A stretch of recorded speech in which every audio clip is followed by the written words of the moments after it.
You can play games with me all day. I got all day. I got all day. Have a seat. You also understand, sir, that there can be great peril in representing yourself. I'm asking you, what do you want to do today? I want to go home and have all charges lifted. What do you want to do with them? I would like to suppress them so that they don't hinder my trial experience. Okay, sir, it doesn't, you seem to want this process to work away. It doesn't. Yes, there are huge disadvantages because I think you know what you're doing, but you don't. It's become readily clear to me. You have no idea what you're doing. Okay. I think you really need to think about getting an attorney. That part of the motion is also denied. But I'm going to tell you something, sir. I'm not going to sit here listening to frivolous motions. Okay. I'm just not going to do it. You're just filing stuff. I'm going to tell you, I'm not putting up with that. Are we clear on that? You know something, sir? Just because you use what seem to be legal words and try to place them into a sentence doesn't mean that it makes sense. I think you were just placing words in sentences, thinking that because what you're asking for makes no sense. And if you think it does make sense, then maybe this court needs to send you for a competency. And I'm not saying that jokingly. I'll grant your adjournment. Probable cause conference. And let me at least have some turkey before I have to deal with this again. December 5th. So folks, if you haven't figured out why, I'm going to take a brief break. Court calls the case, People versus Daniel McGraw. Good afternoon, Your Honor. State your name. Smirk. Before we dive in, just a quick note. This commentary is created for educational purposes, designed to help those who may be confused or curious about courtroom processes. If you don't find it helpful, feel free to skip ahead. But for those who want a deeper understanding, stay tuned. It's about to get intense. What happens when a defendant walks into court convinced they've outsmarted the legal system, but the judge sees right through it? In today's case, we're watching a high-stakes clash between courtroom authority and a self-represented defendant who believes semantics can bend the law. But here's the twist. The more he talks, the deeper the hole gets. Will he regain control, or is this already spiraling beyond recovery? Let's break it down. My name is Daniel McGraw, for the record, Your Honor. You're going to represent yourself in this matter, sir? Yes, sir. I do have to advise you that in this case, you are charged with the offense of assaulting, resisting, or obstructing a police officer. That is a high court misdemeanor felony, punishable by up to 2 years and or $2,000 fine plus court costs. You understand that? I understand your charge. You understand also that there is great peril in one representing themselves. You understand that, sir? I'm not afraid, Your Honor. Did you understand what I just said? That there is great peril in representing oneself. I comprehend what you're saying, Your Honor. Tell you what.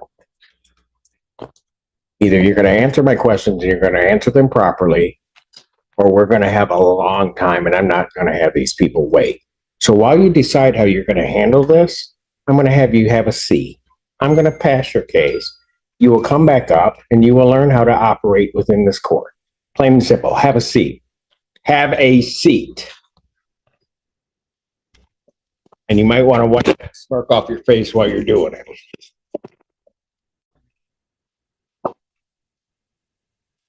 Court recalls the case, People State of Michigan versus Daniel McGraw. State your name. Good afternoon, Your Honor. My name is Daniel McGraw. I have stated the admonishments that I was giving to the defendant representing himself. I apprised him of the maximum penalties and the charges. Apprised him, and sir, I'll ask you the question again. You understand that there can be great peril in representing yourself. I fully recognize and acknowledge the seriousness of the charges, which include allegations of Not my question. You understand that there can be serious peril in representing yourself. I recognize what you're saying. I'm fully prepared to proceed with this matter. Will you just do me a favor and answer my question? Do you understand that there is great peril in representing oneself? I recognize that. Okay, then stop there. You recognize it. Recognize. You understand that that in any of the proceedings that the court would hold you to the same standards as if you were a practicing attorney, will give no leeway one way or the other, will show no favoritism or no bias because you are representing yourself. You understand that, sir? I recognize what you're saying, Your Honor. You know what? I don't know why you just won't understand. I'm asking you, and I need a direct answer, whether you understand what I am saying, not whether or not you're recognizing the words. Do you understand what I am saying? I overstand what you're saying. You want to be, Your Honor, you have a seat. I'm not. Have a seat. Your Honor, I haven't had. Have a seat. You can play games with me all day. I got all day. I got all day. Have a seat.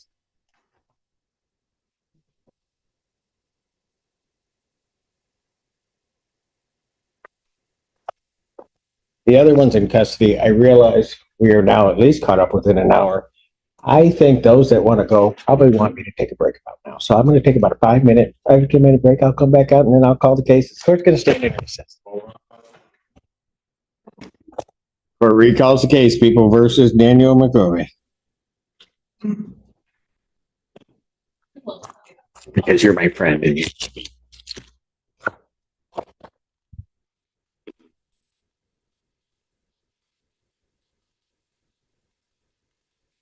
This is a critical turning point.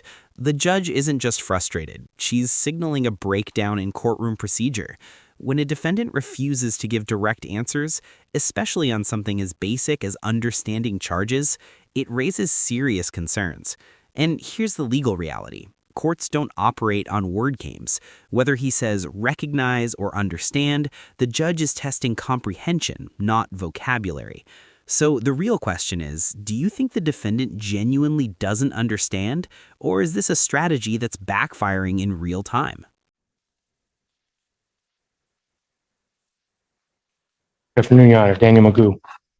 Here in Dewey Juris. All right. So on this matter, I was apprised of your rights. I told you about the charges in this case. We get to the point of understanding that there is a certain peril in representing. Listening, sorry. My notes, I apologize, Your Honor. I meant no disrespect.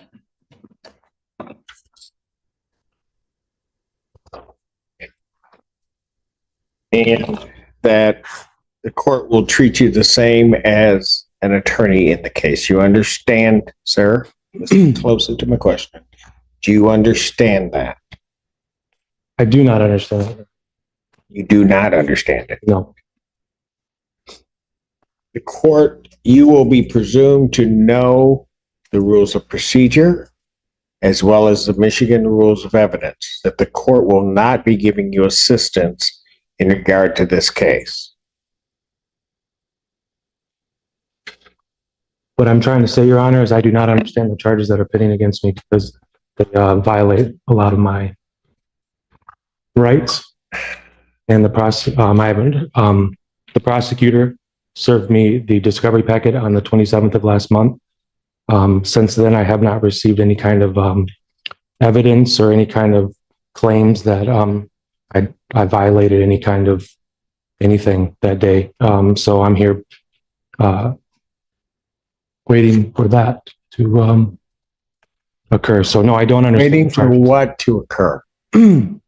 Well, under the rights to due process, Your Honor, 4th, 5th, 8th Amendment, there has to be substantiated amount of evidence to accuse me of a crime, like assault on a police officer, obstruction of justice, and resisting arrest. I take these charges very serious, Your Honor. Because of these charges, I have lost custody of my son, and I want to make sure that these justice is served and equity is ensured here. Sir, I just asked you before whether or not you understood the charges. And I answered you, Your Honor. I said I do not understand them. Whether or not you disagree with them or not the issue.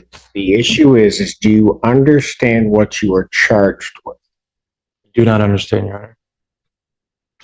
Is there a reason other than what you said that you do not understand? I can elaborate a little further, Your Honor. I'm still I waiting. wish you wouldn't. I just need to understand why you don't understand.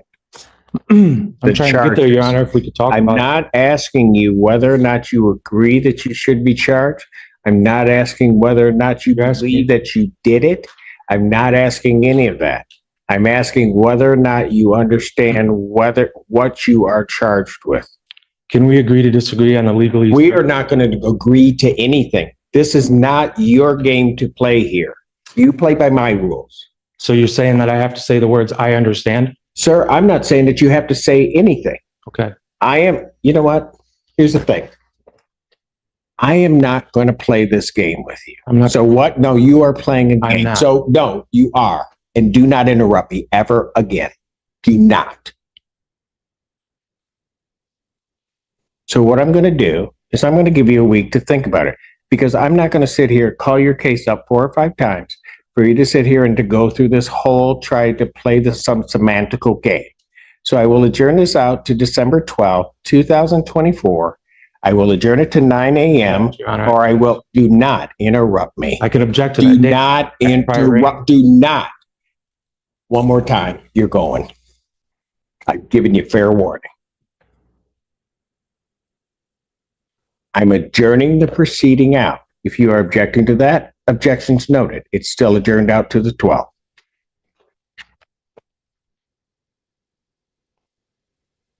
Bond will continue. You Your may Honor. leave now. I have constitutional. You may leave violations. now.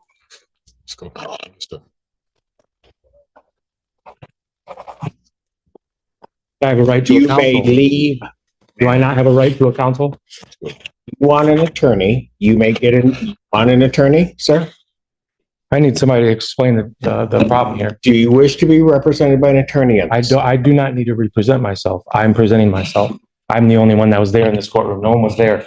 I don't recall anybody that was there that day. I'm the only one that knows what happened, Your Honor. Do you wish I was to be violated. represented by an attorney? I'm not going to sit here and argue with you. If you wish to be represented by an attorney, Your Honor, I have constitutional violations. do That you means wish to be represented by an attorney, you sir? take an oath to defend the Constitution of the United States of Then America. if you do not want to answer my question, Mr. Allen, he is to be removed from my courtroom.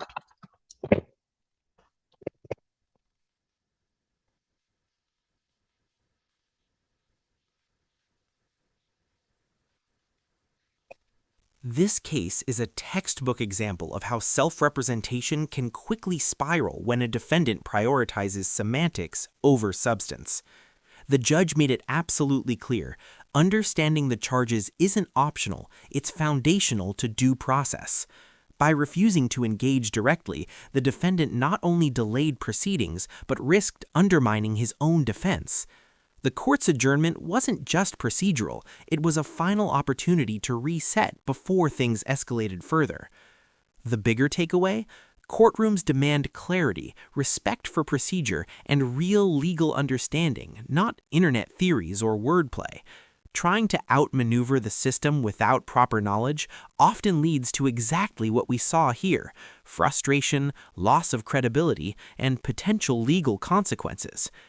If you found this case as shocking as we did, make sure to hit that like button, share your thoughts in the comments, and don't forget to subscribe for more jaw-dropping courtroom breakdowns.